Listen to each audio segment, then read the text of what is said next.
First of all, the problem with Obamacare is it does not control the costs of health care. They continue to escalate. And if they continue to, the people that are going to be hurt are the ones that are going to be rationed, which are going to be all of us, because we're probably not going to have the money to be able to evade that. Secondly, health insurance costs in my state have gone up by an average of 80%. So to make health care more affordable, how do you make it affordable when the costs are going up through the roof for the insurance? And finally, it's trapped small businesses who don't want to get caught in the web of Obamacare. So what would I do? Well, I'd take some federal resources and I'd combine it with a freed up Medicaid plan to continue to cover the working poor.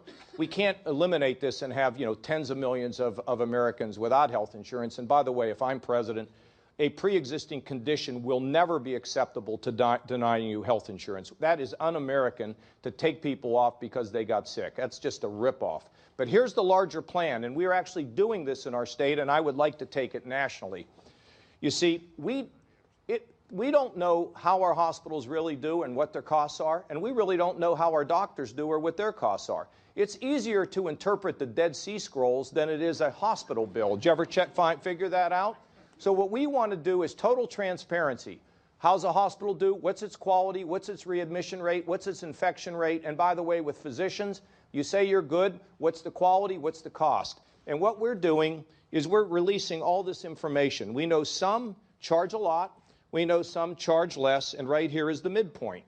And what we're saying is if you can provide quality to a patient, whether you're a hospital or a healthcare provider, below the midpoint, we will give you a financial reward if you're providing quality at a lower price. You see, we want to get the market into driving, first of all, your understanding of the system, your ability to make a choice, and a constant effort to deliver high quality at a low price by giving people financial rewards. If your primary care doctor keeps you healthy for the year, why not a little bit of a reward? And that's the way we're designing the system. We're doing it in Medicaid, and now the healthcare insurance companies are beginning to say, in an effort to control costs, because think of your deductibles, they're almost as high now as having a catastrophic plan. So we have to get in the business of high quality at lower prices driven by the marketplace.